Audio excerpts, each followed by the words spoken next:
Hello everyone, welcome to Malik Tutorial. Hope you all are doing well. सबसे पहले जो बच्चे नए हैं जिन्होंने अभी तक टेलीग्राम ग्रुप को ज्वाइन नहीं किया है वो टेलीग्राम पे जाके मलिक ट्यूटोरियल को सर्च करें और टेलीग्राम ग्रुप को ज्वाइन करें ताकि आने वाली हर कोई न्यू अपडेट, नोट्स और लेक्चर्स आपको पता चलते रहें। कोई भी लेटेस्ट इम्पोर्टेंट इन्फॉर्मेशन और अपडेट आपसे मिस ना हो। तो हमने कल physical divisions of India start किया था। उसमें हमने आपके north and north eastern mountains को कवर अप करा था। उसमें हिमालय की formation, great Himalaya, Shivaliks, trans Himalaya and middle Himalaya, Purvanchal and importance of Himalaya के बारे में अच्छे से डिस्कस किया था। इसके अलावा भी अगर किसी बच्चे को कोई इसमें डाउट है तो वो पूछ सकता है। आज हम स्टार्ट करेंगे northern plains, north India plains के बारे में पढ़ेंगे, उत्तरी भारत के मैदान। जिस बच्चे ने हिमालय के बारे में नहीं देखा है, north and north eastern mountains के बारे में नहीं पढ़ा है, तो वो एक बार उस लेक्चर को भी देख लें जिससे उनको आगे नॉर्दर्न प्लेन्स को समझने में कोई प्रॉब्लम ना हो। क्योंकि जो नॉर्दर्न प्लेन्स के रूट्स हैं वो हिमालय से कहीं ना कहीं रिलेटेड हैं, चीज़ें कहीं ना कहीं रिलेटेड हैं, उनको आगे समझने में हेल्प होगी। जैसे कि हमने हिमालय में पढ़ा था, हिमालय की फॉर्मेशन हुई थी, कोलिजन हुआ था 2 प्लेट्स का, Indo Austrian plates and Eurasian plate का। इंडो ऑस्ट्रियन प्लेट जब टकराई थी यूरेशियन प्लेट आपस में, तो एक प्लेट जो थी आपकी इंडो ऑस्ट्रियन प्लेट जो कि सबडक्शन जोन में चली गई, नीचे की तरफ धंस गई। और यूरेशियन प्लेट अपना लेस होने की वजह से, क्योंकि इंडो ऑस्ट्रियन प्लेट्स हैवी थी, यूरेशियन प्लेट का वेट कम होने की वजह से ऊपर फ्लोट करने लगी। जब ये फ्लोट करने लगी तो जो इस तरह का आपका एक क्या कोलिजन से आपकी फॉर्मेशन हुई हिमालय की। ठीक है, जब हिमालय की फॉर्मेशन हुई तो साइड पे एक डिप्रेशन हुआ। जो साइड जो थी यहाँ से आपका ये वाली जगह जो थी ये आपके सेडिमेंट से भर गई। ठीक है, जब ये सेडिमेंट से भर गई तो ये सेडिमेंट से भर गई और सेडिमेंट्स लेकर कौन आया था? ये सेडिमेंट्स लाई थी हिमालय की रिवर्स। ओके, ये सेडिमेंट्स किससे लाई थी? हिमालय की रिवर से। तो इसका मतलब जो आपके नॉर्दर्न प्लेन्स जो बने हुए हैं ये किसकी वजह से बने हुए हैं? आपकी जो भी डिपॉजिट्स था जो रिवर्स अपने साथ लाई थी, वो कौन सी रिवर्स? Himalayan reverse. ओके, तो जैसे हमने पढ़ा था सबसे पहले कि जैसे आपके पास ये ऊपर वाला रीजन है, आपने देखा यहाँ पे आपका लद्दाख, जंस्कर एंड कैलाश। ठीक है, सबसे ऊपर काराकोरम, लद्दाख, जंस्कर एंड कैलाश रेंजेस आ गई। ये आ गया आपका ट्रांस हिमालय। उसके बाद आपका यहाँ से आता है आपका ग्रेटर हिमालय, देन आपका मिडल हिमालय, देन उसके बाद आपका आ गया शिवालिक्स। ठीक है, और यहाँ से शिवालिक ने साउथवर्ड टेंड लिया अरुणाचल प्रदेश में, और एक बन गए पूर्वांचल जो इंडिया और म्यांमार के बॉर्डर के साथ साथ चलते हैं। ठीक है, अब जो आपके शिवालिक के नीचे जो आ रहा है ना एरिया, जो साउथ मतलब शिवालिक्स के साउथ में नीचे की तरफ आ रहा है, तो वो क्या है? आपके नॉर्दर्न प्लेन्स हैं। ठीक है, और ये पेनिनसुलर, ये जो नीचे का है ये तो सारा आपका पेनिनसुलर प्लेट्यू है। पेनिनसुलर के नॉर्थ में और शिवालिक के साउथ में जो बीच में आपके जो हैं वो क्या हैं? आपके नॉर्दर्न प्लेन्स हैं। ठीक है, और नॉर्दर्न प्लेन्स बने किसकी वजह से? उन रिवर से जो हिमालय से आ रही हैं और जिन्होंने अपने साथ क्या लाए हैं? सेडिमेंट्स लाए हैं, उसकी वजह से फॉर्मेशन हुई है आपके नॉर्दर्न प्लेन्स की। जो मेन रिवर्स हैं वो कौन कौन सी हैं? Indus, Ganga and Brahmaputra. The Indus, the Ganga and the Brahmaputra जो भी रिवर सेडिमेंट्स लाई हैं, डिपोजिशंस लाई हैं, उसकी वजह से किसकी फॉर्मेशन हुई? आपके नॉर्दर्न प्लेन्स की फॉर्मेशन हुई। ठीक है, अब ये जब फॉर्मेशन हुई है आपकी तो उसकी वजह से आपके बन गई, जब सेडिमेंट्स ब्रॉट हुए, सेडिमेंट्स डिप्रेशन में चले गए और बाहर भर गए तो आपके बन गए नॉर्दर्न प्लेन्स के। ठीक है, नॉर्दर्न प्लेन्स आपके जो नॉर्दर्न प्लेन्स है जो इनकी लेंथ है अगर आप देखेंगे तो वो कितनी है? 3200 किलोमीटर, और जो इनकी चौड़ाई है वो आपकी 150 to 300 किलोमीटर के बीच है। और जो एलुविलियम जो डिपोजिशन हुआ उसकी अगर हम देखते हैं तो वो कितनी है? उसकी विड्थ जो 1000 to 2000 मीटर।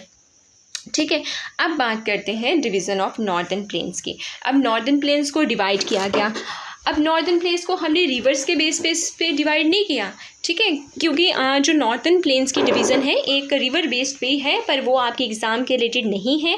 आपको जो पढ़नी है वो जियोलॉजी है, जिसके ऊपर एग्ज़ाम में क्वेश्चंस आते हैं। तो आपको पढ़नी है on the basis of geology, उसके जियोलॉजिकल करेक्टरिस्टिक्स पे नॉर्दर्न प्लेन कैसे बना और कैसे कैसे मतलब उसकी कैसे कैसे वो पोर्शंस को हमने डिवाइड किया, किस बेसिस पे किया, ठीक है। जो एलुविलियम वो अपने साथ लाए, उसके ड्रेनेज चैनल्स क्या थे, रीजनल ट्रेट्स क्या थे, इनके बेसिस पे उसे 3 कैटेगरीज में डिवाइड किया गया है। बट कई बुक्स में आपको देखने के लिए मिलेगा कि उसे 4 पार्ट्स में भी डिवाइड किया गया है। First is a Bhabar belt, Terai belt and alluvial plains में। ठीक है, अब हम देखते हैं कि भाबर बेल्ट क्या है। सबसे पहले जैसे हमने माउंटेन्स पढ़े, माउंटेन सबसे नीचे आपके शिवालिक्स आ रहे थे, आउटर हिमालयस। आउटर हिमालयस के नीचे अगर आप साउथ में देखते हो तो आपको मोटे मोटे से पत्थर नज़र आएंगे। ठीक है, ये मोटे मोटे से जो पत्थर है यही रीजन है आपके भाबर बेल्ट का। ठीक है, अब ये भाबर बेल्ट कैसे बनी ये थोड़ा सा देख लेते हैं। ठीक है, देखिए जब आपके ऊपर से हिमालय से रिवर्स आई, ठीक है, माउंटेन रेंजेस के बाद और फिर नीचे शिवालिक्स के पास, जब ये रिवर्स नीचे प्लेन्स की तरफ जाने लगी, इन्होंने जब ऊपर हिमालय से आ रही तो वहाँ से क्या लाए, इन्होंने अपने साथ मोटे मोटे पत्थर्स को भी लेके आए, बड़े बड़े पहाड़ को भी लेके आए। ठीक है, अब वो पहाड़ इतने हैवी होते हैं कि ज़्यादा जो पानी होता है वो ज़्यादा दूर तक लेके नहीं जाता। हालांकि पानी हर चीज़ बहा के ले जा सकता है, पर ऊपर की तरफ से जब नीचे की तरफ आ रही तो प्रेशर इतना तेज़ ना होने की वजह से तो वो जो सेडिमेंट्स है वो यहाँ तक तो आए पर इससे आगे वो लेके नहीं जा सकते थे। और जहाँ पे आपको ये बड़े बड़े पत्थर्स देखने को मिल रहे हैं यही रीजन है आपका भाबर बेल्ट। भाबर बेल्ट में क्या होता है, ये बड़े बड़े पत्थर आने की वजह से जो नदी आपकी ऊपर से आ रही है वो क्या होती है, डिसअपेयर हो जाती है, नज़र नहीं आती है, क्योंकि वो इन पत्थरों के बीच में कहीं ना कहीं दब जाती है और वो फ्लो अंडरग्राउंड करना स्टार्ट कर देती है, नीचे से बहना स्टार्ट कर देती है। फिर जाकर जब ये पत्थर ख़त्म हो जाते हैं, जब ये पत्थर सारे के सारे ख़त्म हो जाते हैं, जब एक जगह रुक जाते हैं तो पानी जो अंडरग्राउंड फ्लो कर रहा होता है वो ऊपर की तरफ आ जाता है। जब पानी ऊपर की तरफ आ जाता है तो मिट्टी भी साथ में आती है, कुछ छोटे छोटे पत्थर भी आते हैं, चिकनी मिट्टी भी आती है, मिट्टी के कण चिकनी चिकनी, बीच में जो मिनरल्स भी साथ में आते हैं, जिससे क्या होता है जो वो लैंड होती है, जो वो जगह होती है जहाँ पे वो पानी होता है, सिल्ट होती है, क्ले होती है, वो बहुत ज़्यादा फर्टाइल होती है। और ये जो अपना रिवर बेड को है ना, जब ऊपर से पानी नदी से आता है भाबर बेल्ट को छोड़ते हुए तो वो अपना बेड जो है ना वो फैलाते हुए आगे ऐसे चलती है। देखिए कितना ऐसे अपना बेड पूरा फैलाते हुए जलती है। तो शिवालिक के फुट हिल से जैसे वो पास करती है भाबर बेल्ट के बाद, उसके बाद आ जाता है आपका तराई रीजन। तराई रीजन में वो अपने साथ सिल्ट को लाती है और आगे अपने बेड को फैलाते हुए चलती है। और जो कि तराई रीजन जो होता है वो आपके एग्रीकल्चर लैंड के लिए बहुत ज़्यादा सूटेबल होता है। बट बारिशों के दिनों में वहाँ पे बहुत ज़्यादा फ्लड्स होते हैं और समर में वो इतने ज़्यादा नहीं होते, छोटे छोटे से ऐसे आपको नाले से नज़र आते हैं। ठीक है, उसके बाद अब हम बात करते हैं, जब वो तराई रीजन से अपने साथ मिट्टी लेके आते हैं तो वो जब प्लेन एरियाज़ में जाते हैं, ऊपर हिमालयन माउंटेन की तरफ से प्लेन एरियाज़ की तरफ आ जाते हैं जो बिल्कुल प्लेन होते हैं, तो जो भी मिट्टी अपने साथ उन्होंने लाई होती है तो वो बन जाती है आपकी, क्या बन जाती है, एलुवियल प्लेन्स। और जो न्यू मिट्टी होती है वो आपकी होती है खादर। ठीक है, जो न्यू एलुवियम होती है डेट इज़ योर खादर। और जो आपकी पुरानी मिट्टी जो बड़े टाइम से लाई हुई, पहले कभी नदी के साथ बहकर आई है और आज भी है, वो होती है भंगार। जो आपकी न्यू एलुवियम खादर होती है वो बहुत ज़्यादा मतलब अच्छी होती है आपकी एग्रीकल्चर के लिए, इंटेंसिव एग्रीकल्चर के लिए काम आती है। और जो आपकी भंगार होती है वो लेस यूज़ की जाती है, कल्टीवेशन पर्पज़ के लिए इतनी ज़्यादा यूज़ नहीं की जाती है। ठीक है, उसे हम ओल्ड एलुविलियम बोलते हैं और खादर को न्यू एलुविलियम बोलते हैं। उसके बाद अब बात करते हैं हम इनकी डिटेल डिस्कशन की। अब भाबर बेल्ट, अब मैंने ऐसे तो आपको मोटा मोटा समझाया कि भाबर बेल्ट क्या होता है, अब एक बार पढ़ लेते हैं। भाबर बेल्ट जो है एक नैरो बेल्ट है। ठीक है, बहुत ज़्यादा चौड़ी नहीं है, इसकी रेंज है 8 से 10 किलोमीटर और पैरेलल चलती है शिवालिक्स की। मैंने आपको समझाया जब ऊपर से यहाँ से आपका शिवालिक आ जाता है, जब वो ऊपर से नदी आती है तो यहाँ पे क्या छोड़ती है, पत्थर छोड़ती है। तो ये जो पत्थरों वाला रीजन होता है ये होगा आपका भाबर बेल्ट हो जाता है। ये यहाँ पे क्या होता है, जो स्ट्रीम्स और रिवर्स आ रही होती हैं वो यहाँ पे डिसअपेयर हो जाती हैं और अपने साथ क्या लाई होती है, रॉक्स और बड़े बड़े पत्थर बोल्डर्स लाई होती हैं। ठीक है, और वाटर अंडरग्राउंड फ्लो करता है। आई होप आपको भाबर रीजन अच्छे से समझ आ गया होगा। उसके बाद जब आपका भाबर बेल्ट ख़त्म हो जाता है उसके बाद आपका तराई रीजन आता है। जब वो पहाड़ों से लाई, ठीक है। शिवालिक नदी उभर आई, जब शिवालिक के पास पहुंची उसने अपने पत्थर यहीं पे बड़े बड़े पत्थरों को छोड़ दिया और ये भाबर बेल्ट आ गया जो शिवालिक के पैरेलल चलता है। और भाबर बेल्ट के साउथ में आप देखोगे तो आपको मिलती है तराई बेल्ट। तराई बेल्ट जो है ये भी पैरेलल चलती है किसके, भाबर बेल्ट के। और पर इसकी विड्थ जो होती है वो 10 to 20 किलोमीटर्स होती है। ठीक है। इसमें स्ट्रीम्स जो होती हैं पत्थर ना होने की वजह से, क्योंकि उसे भारी पत्थर तो पीछे छोड़ दिए, हालांकि जो छोटे छोटे पत्थर होंगे, मिट्टी होगी, क्ले होगी, वो वाटर के साथ आगे फ्लो करेगी।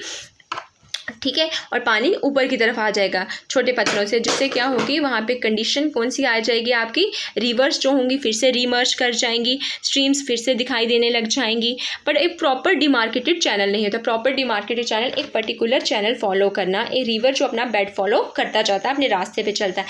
यहाँ पर वो उसका कोई पर्टिकुलर बेड नहीं होता। जैसे जैसे रिवर पत्थरों से ऊपर की तरफ आता जाता है वो अपने फ्लैट बेड को फैलाता चलता है। ठीक है। जिससे आपकी मार्शी और स्वाम्पी कंडीशंस जो हैं वो क्रिएट हो जाती है। और उसके बाद आपको नेचुरल वेजिटेशन की ग्रोथ देखने के लिए मिलती है। और ये हाउस होता है बहुत ज़्यादा वाइल्ड लाइफ्स का। ठीक है। ये था आपका तराई बेल्ट। अब जब तराई बेल्ट आपकी ख़त्म हो जाती है, जब तराई आपकी जो नदियां हैं वो प्लेन्स की तरफ पहुंचती हैं, तो प्लेन्स की तरफ पहुंचने के बाद वो क्या करती हैं, अब जो उनके पास मिनरल्स बचे होते हैं, मिट्टी के कण बचे होते हैं, तो वो क्या करती हैं, वो आगे जो मिट्टी से लिया है उसी में मिल जाती हैं। तो उसे हमने कैटेगराइज किया है दो पार्ट्स में। एक है आपकी ओल्ड एलोविया और एक न्यू। ठीक है। ओल्ड वाली जो है आपकी लेस फर्टाइल होती है और जो न्यू है वो ज़्यादा फर्टाइल होती है। वो एग्रीकल्चर पर्पस के लिए जो न्यू है वो हर साल जब फ्लड आता है, हर बार जब फ्लड्स आते हैं वो अपने साथ लेकर आते हैं, तो जिसकी वजह से वो बहुत ज़्यादा फर्टाइल है, एग्रीकल्चर के लिए बहुत ज़्यादा फ्रूटफुल है। हालांकि जो ओल्ड वाली है वो इतनी ज़्यादा यूज़फुल नहीं है, क्योंकि उसके अंदर जो कैल्शियम डिपॉजिट है वो बहुत ज़्यादा कम हो चुका है, उसकी क्वालिटी उतनी अच्छी नहीं है जितनी न्यू की है। ओके। अब हम बात करेंगे जो प्लेन्स हैं, जब वो मेच्योर स्टेज में आते हैं उनके पास क्या होता है, फ्लूवियल इरोजनल होते हैं या फिर डेपोजिशनल लैंडफॉर्म्स होते हैं। ठीक है। इरोजन भी करते हैं आपको पता है प्लेन्स को, और डेपोजिशन जो अपने साथ डेपोजिशन लाते हैं लैंडफॉर्म्स, वो क्या बनाते हैं, sand bars, meanders, oxbow lakes, braided channels, riverine islands and deltas. अब सैंड बार क्या होते हैं, सैंड बार मिट्टी के बार, रेत के बार। जब पानी बहकर आता है आप देखते हो उसमें मिट्टी भी आती है, रेत भी आती है, और जब पानी थोड़ा सा आगे की तरफ चला जाता है तो इस तरह से कुछ मिट्टी नज़र आती है, तो ये हो जाते हैं आपके सैंड बार्स। ठीक है। उसके बाद हम बात करते हैं आपके ऑक्सबोस की। ऑक्सबो क्या होता है, जब रिवर एक पाथ फॉलो करता है। ठीक है। रिवर इस तरह से चलता है मियांडरिंग पाथ बना बना के, पहले वो यहाँ से भी चलता था, यहाँ से ऐसे करके फिर चलता था, पर कुछ समय बाद उसने अपना रास्ता चेंज कर लिया, उसने ऊपर वाला पोर्शन को छोड़ दिया, सिर्फ और सिर्फ यहीं से चलता है। तो ये जो है इसको हम बोलेंगे ऑक्सबो। ठीक है। उसके बाद आ जाते हैं हमारे मियांडरिंग, जैसे सांप वाला रास्ता जो वो फॉलो कर रहे हैं वो हो गया आपका मियांडरिंग पाथ। ठीक है। उसके बाद ब्रेडेड चैनल्स। ब्रेडेड चैनल क्या हो गया आपका, अपने बेड को फैला देना, अपने बेड्स को ब्रांच स्ट्रक्चर में डाल देना। ठीक है। जैसे ब्रह्मपुत्रा आपके ब्रेडेड चैनल में, जब हम ब्रह्मपुत्रा के बारे में पढ़ेंगे, ठीक है, आगे ब्रेडेड चैनल्स में इस तरह से अपने आप को मतलब अपनी मेन स्ट्रीम्स हैं उसकी डिस्ट्रीब्यूटरीज बना देना, उसको फैला देना, अपने बेड को और ज़्यादा फैला देना। उसके बाद बात करते हैं हम डेल्टास की। अब ये डेल्टास क्या होते हैं, जब रिवर का जो मेन कोर्स, मेन स्ट्रीम आ रही होती है और वो समुद्र में मिलने वाली होती है, ड्रेन होने वाली होती है, तो वो क्या करती है, अपनी जो मेन कोर्स को होती है उसे फिंगर लाइक प्रोजेक्शन में फैला देती है, जिसकी वजह से उसकी अलग अलग ब्रांचेस बन जाती हैं। जब उसकी अलग अलग ब्रांचेस जो बन जाती है तो वो बनता है डेल्टा। ठीक है। एकदम प्लेन एरिया होता है, जब वो ड्रेन आउट करने वाली अपने अलग अलग से डिस्ट्रीब्यूटर्स बना देती हैं तो बन जाता है आपका डेल्टास। ठीक है। उसके बाद आपका आ जाता है रिवरेन आइलैंड्स। ठीक है। रिवरेन आइलैंड्स क्या होते हैं, आपने देखा है जब आगे से भी रिवर हो, दोनों तरफ से रिवर हो, इस तरफ से भी रिवर ने घेरा हो, उस तरफ से भी रिवर हो, तो जो बीच में आइलैंड होगा वो आपका होगा रिवरेन आइलैंड। ब्रह्मपुत्रा पे एक रिवरेन आइलैंड है, उस रिवरेन आइलैंड का क्या नाम है वो मुझे आप कमेंट सेक्शन में बताएं, और किस जगह पे है ये भी बताएं। ठीक है। आई थिंक आपको रिवरेन आइलैंड में एक बार दिखा दूँ। ये है आपका रिवरेन आइलैंड। रिवरेन आइलैंड यहाँ से भी पानी और यहाँ से भी पानी, बीच में आइलैंड है, ये बन गया आपका रिवरेन आइलैंड, ठीक है। उसके बाद है आपका डिफरेंस। एक मोटे मोटे तौर पे हम पढ़ लेते हैं। ये वही चीज़ें हैं जो हमने पीछे डिस्कस की, वही आगे आपको एक टेबल में दे दी गई हैं, जिससे आपको पढ़ने में, इनका डिफरेंस करने में ईजी होगा। भाबर जो है फुट हिल्स में होता है शिवालिक के, ये पैरेलल चलता है शिवालिक के, ठीक है। उसके बाद जो आपका तराई रीजन है ये साउथ चलता है भाबर के, और भाबर के पैरेलल ही रन करता है, ठीक है। जो भाबर है इसकी विड्थ 8 से 16 किलोमीटर के बीच में होती है, हालांकि जो तराई है इसकी विड्थ आपकी 20 to 30 किलोमीटर होती है। भाबर रीजन में मैंने आपको बताया पत्थर्स होते हैं, रिवर्स जो होती हैं डिसअपेयर हो जाती हैं या फिर अंडरग्राउंड होती हैं।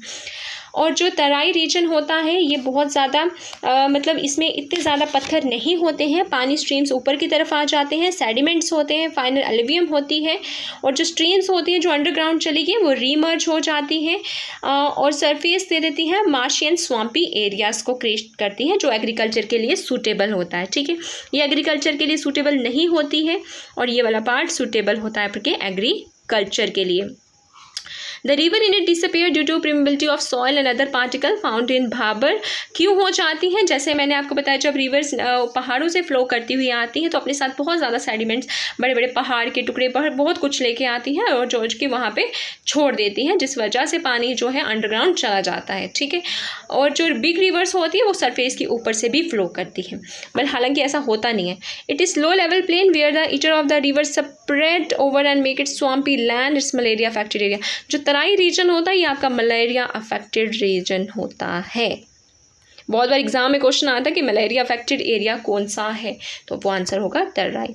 आगे भांगर एंड खादर में भी है डिफरेंस है। जो ओल्ड एलुवियम होती है वो always above the level, always का स्पेलिंग गलत है, यूर की जगह वाई लगा लीजिए। फ्लड प्लेन्स में, और ये जो होती है जो पुरानी रिवर सिस्टम जब आई थी, पुरानी नदी अपने साथ जो कैल्शियस डिपॉजिट लाई थी, कंकड़ पत्थर सब कुछ लाई थी, उस चीज़ को जो पुरानी नदी किसी टाइम पे लाई थी वो हो गया आपका भंगार। बट आज वो किसी काम की नहीं है, इतनी ज़्यादा फर्टाइल नहीं है, वो एग्रीकल्चर के लिए भी सूटेबल नहीं होती है। और जो खादर होती है वो जो हर साल फ्लड अपने साथ सेडिमेंट्स लेके आता है वो होते हैं आपके खादर, जिसे आप याद रख सकते हैं न्यू एलुवियम, ठीक है। ये बहुत ज़्यादा सूटेबल होती है एग्रीकल्चर के लिए, इसे बोला जाता है बेट पंजाब में, और भंगार को बोला जाता है दयास इन पंजाब, ठीक है। उसके बाद हम बात करते हैं नॉर्दर्न प्लेन्स में। अब एक बार नॉर्दर्न प्लेन्स हम पढ़ ही रहे हैं, तो अब नॉर्दर्न प्लेन्स में ब्रह्मपुत्रा प्लेन्स का क्या रोल है वो थोड़ा सा पढ़ लेते हैं। जो ब्रह्मपुत्रा प्लेन्स हैं वो अपने रिवरेन आइलैंड्स के और सैंड बार्स के लिए जाने जाते हैं, और सम टाइम जो है ये जो रिवर आते हैं आपके नॉर्दर्न प्लेन्स ऊपर से हिमालय से आ रहे हैं, ये अपना जो कोर्स है, जो अपना पीरियोडिक कोर्स शिफ्टिंग है वो चेंज कर लेते हैं, ब्रेडेड सिस्टम फॉर्म करते हैं। इसका बेस्ट एग्जाम्पल है ब्रह्मपुत्रा। जब आगे हम रिवर सिस्टम पढ़ेंगे मैं ब्रह्मपुत्रा आपको डिटेल में एक्सप्लेन करूँगी। फिलहाल के लिए आप ये याद रखें, जब गर्मियाँ होती हैं रिवर एक छोटी सी स्ट्रीम में चलते हैं, बट जब रेनी सीजन आता है और वही रिवर जो है फ्लड में कन्वर्ट हो जाते हैं, तब क्या वो अपना रिवर बेड फॉलो करते हैं? तब क्या वो एक कोर्स फॉलो करते हैं? नहीं, तब वो कहीं से भी निकल पड़ते हैं, कहीं से भी चल जाते हैं, तो वो हो गया आपका ब्रेडेड स्ट्रीम्स, ठीक है, shifting river courses. The mouth of this mildly river also form some of the largest deltas. मैंने आपको बताया जब रिवर कोई जब जो मेन कोर्स रिवर आती है, जब वो ड्रेन आउट होने वाली होती है किसी समुंदर में, तो वो क्या करती है, अपनी जो मेन कोर्स होता है उसे मिलने से पहले एक फिंगर लाइक प्रोजेक्शन में इस तरह से मेन कोर्स में जाने से पहले इस तरह से अपना ब्रांच स्ट्रक्चर डिस्ट्रीब्यूटरीज बना लेती है, जिसे हम क्या बोलते हैं, डेल्टास, ठीक है। उसके बाद हम बात करते हैं